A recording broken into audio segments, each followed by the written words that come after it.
कशीदगी ज़ाहिर है कि डोमिनेट अभी भी कर रही है इशू जो है पूरी दुनिया में भी, लेकिन ज़ाहिर है कि बाकी जो मामलात हैं वो भी चल रहे हैं। आपको पता है कि बस बजट जो है वो आने वाला है, इस हवाले से तैयारी वजारत ख़ज़ाना में जारी है और IMF के हम प्रोग्राम हैं और IMF को एतमाद में लिए बगैर तो हम बजट पेश कर नहीं सकते। और इस सिलसिले में वर्चुअली जो है IMF की टीम के साथ पाकिस्तान की जो टीम है उनके मुज़ाकरात का आगाज़ हो गया है।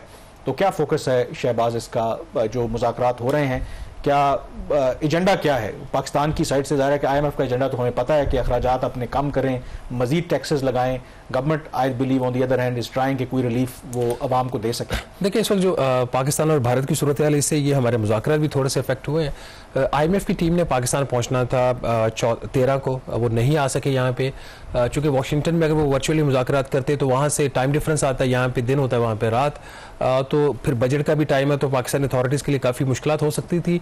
तो because of the present situation इस वक्त जो मुज़ाकरात हो रहे हैं वो वर्चुअली हो रहे हैं और बजाय वाशिंगटन के वो इस्तांबुल से IMF की टीम ज्वाइन कर रही है और पाकिस्तान की टीम यहाँ से ज्वाइन कर रही है।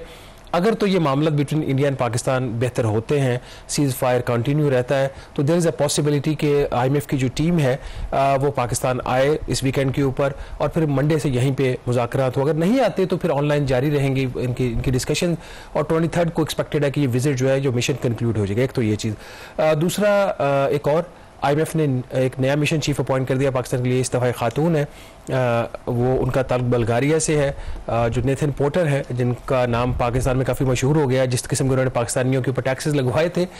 उनका 5 साल ऑलमोस्ट जो टेन्योर है वो ख़त्म हो रहा है, उनकी जगह पे एक नई मिशन चीफ आ रही है। जहाँ तक बात है जी कि आगे क्या होने जा रहा है, रिलीफ दी जा रही है या नहीं दी जा रही, इस हवाले से कोई बहुत एक्स्ट्रा ऑर्डिनरी रिलीफ देने की पोजीशन में हुकूमत नहीं है।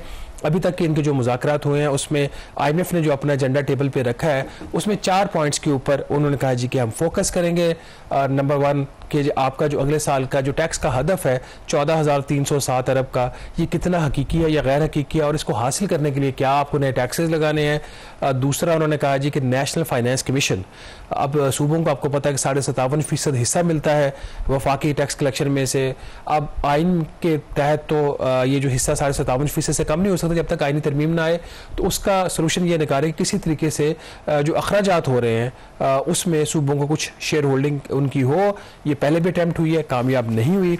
तीसरी चीज़ उनका जो एजेंडा है, जो गवर्नमेंट की डाउन साइजिंग का एक क्लेम है जी कि हम हुकूमत का साइज छोटा कर रहे हैं, उससे कितनी पॉसिबल सेविंग्स हैं, और लास्टली जो है निजकारी का क्या एजेंडा है। तो ये 4 बड़े टॉपिक्स हैं जिसके ऊपर इस वक्त जो है IMF और पाकिस्तान के मुज़ाकरात होंगे।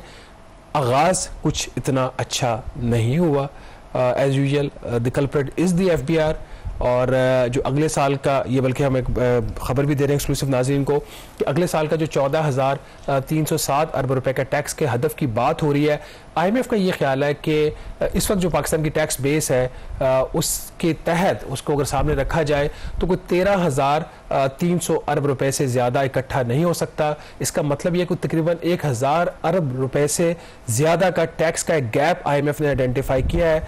अब ये जो 1,000 अरब रुपए से ज़्यादा का गैप है, ये कहाँ से फिल होगा? इसमें 2 ऑप्शन है। एक तो ये कि हुकूमत कोई 560 अरब रुपए के नए टैक्सेस लगाने को तैयार है, लेकिन ये क्या काफ़ी है या नहीं, अब इसके ऊपर सारे मुज़ाकरात होंगे।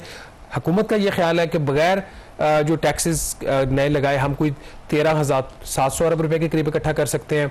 IMF का ये ख्याल है कि 13,300 अरब रुपए के करीब इकट्ठा कर सकते हैं बगैर नए टैक्सेस लगाए। तो ये जो गैप है 1,000 अरब रुपए का, ये काफ़ी बड़ा है। अगर तो हुकूमत पाकिस्तान ये गैप ब्रिज करने में कामयाब हो जाती है, ये कन्विंस कर लेती है IMF को कि बगैर टैक्सेस के हमें कितना जो हम इजाफी रेवेन्यू ले सकते हैं, तो फिर तो ये कुछ 550-600 अरब रुपए के नए टैक्सेस लगाने पड़ेंगे। और अगर हुकूमत नाकाम रहती है IMF को कन्विंस करने की, तो पॉसिबिलिटी है ये उतने ही फिर जो है वो टैक्स लगाने का जो नंबर है वो बढ़ता जाएगा। तो कामरान, कोई इसमें जो पॉजिटिव उस तरीके से कोई डेवलपमेंट आप कह सकते हैं कि नहीं है स्टेज के ऊपर? लेकिन इसमें जो पाकिस्तान ने अभी तक जो कोशिश, पाकिस्तान ज़रा आवाम को रिलीफ भी देना चाहता है, जो हायर टैक्सेस हैं, रेट्स हैं, उसके बारे में पाकिस्तान का ख्याल है कि देखें, एक दुनिया में भी वैसे ये फार्मूला है कि जितने टैक्सेस आप रेट बढ़ाते जाएंगे शायद टैक्स कलेक्शन में फ़र्क पड़ेगा। अगर आप उसको रैशनलाइज कर देंगे, टैक्स कम करेंगे, तो टैक्स कलेक्शन उतनी ही ज़्यादा इकट्ठी होगी। तो पाकिस्तान ने इन मुज़ाकरात में IMF को ये समझाने की कोशिश की कि थोड़ा सा जो टैक्स रेट्स हैं, अगर आप मौका दें हमें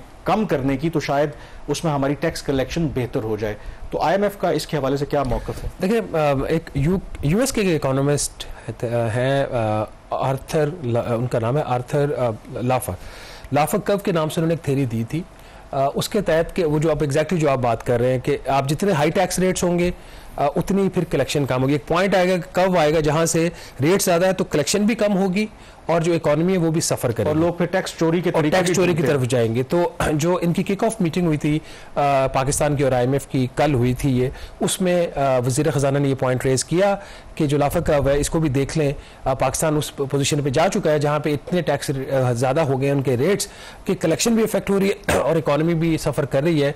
तो इंटरेस्टिंगली जो ज़राए बता रहे हैं कि IMF के जो मिशन चीफ थे वो इस बात से कोई इतना इम्प्रेस नहीं थे। उल्टा उन्होंने आगे से ये कहा कि आप हमारी बात सुने, जो लाफा कर्व है उसके बारे में आप बात करना छोड़ दें, हम यहाँ पे तो आप हमसे एडवाइस लें। ये एक ऐसी चीज़ है जो कि मेरा ख्याल कोई इतनी कोई पॉजिटिव नहीं है। एक जो इशू है कामरान वो है सैलिड क्लास की टैक्सेशन का। अब जो सैलिड क्लास की टैक्सेशन है इसके हवाले से हुकूमत खुद वज़ीर आज़म भी कह चुके हैं, फाइनेंस मिनिस्टर ने भी कहा on the record, chairman FBR ने भी कहा कि सैलिड क्लास के ऊपर बोझ ज़रूरत से ज़्यादा पड़ गया तो हम कम करेंगे। अभी जो इनिशियल इनके प्रपोजल्स हैं जो FBR ने तैयार किए हैं और IMF के साथ शेयर किए हैं वो उसमें रिलीफ तो प्रपोज कर रहे हैं लेकिन कोई इतनी एक्स्ट्रा ऑर्डिनरी रिलीफ नहीं है और उसके ऊपर भी IMF के जो है वो कुछ एतराज़ात हैं। हुकूमत ने पहले ये कहा था कि जो इस वक्त की एग्जिस्टिंग 5 टैक्स की स्लैब्स हैं जो इनका इनिशियल प्रपोजल था उसमें हर स्लैब के अगेंस्ट 2.5% की कमी कर दी जाए रेट में, और जो बेस रेट है जहाँ पे आपकी टैक्स एग्जम्पशन होती है, जिस अमाउंट के ऊपर आपको टैक्स चार्ज नहीं होता, अभी 6 लाख सालाना है, 50,000 रुपये माहाना, उसको बढ़ाकर 12 लाख रुपए कर दिया जाए। फिर ये प्रपोजल बना कि ये जब आप 6 लाख को 12 लाख करेंगे तो जो 5% का जो लोअर रेट है इसको आप ख़त्म कर दीजिए, चूँकि ये जो 5% लोगों पे एप्लीकेबल है जिनकी आमदनी 12 लाख सालाना है। तो उनका जी ये ख़त्म कर दिया, जब आपने स्लैब ही बढ़ा दी है, उसका जो एग्जाम्पशन थ्रेशोल्ड बढ़ा दिया है, तो फिर ऊपर के इनका ये ख्याल था कि 10% का एक रेट हो, एक उसके बाद कोई 20 का हो, फिर 33% का और 35% का। ना सिर्फ रेट सजेस्ट हो जाए बल्कि जिस रकम के ऊपर आपको मैक्सिमम रेट लगता है, जैसे इस वक्त तकरीबन अगर आपकी 41 लाख रुपए सालाना आमदन है तो उसके ऊपर 35% रेट लगता है, तो 41 लाख को बढ़ाकर कम से कम 58 लाख या 60 लाख रुपए भी किए। तो इस किस्म की हुकूमत ने रिलीफ के प्रपोजल्स तैयार किए। ये प्रपोजल IMF के साथ शेयर हुए और IMF को ये प्रपोजल, IMF का पहला एतराज़ ये था, हुकूमत का ये ख्याल था कि ये कोई 25 से 30 अरब रुपए की रिलीफ बनती है, IMF का ये ख्याल था कि 75 से 80 अरब रुपए की रिलीफ बनती है।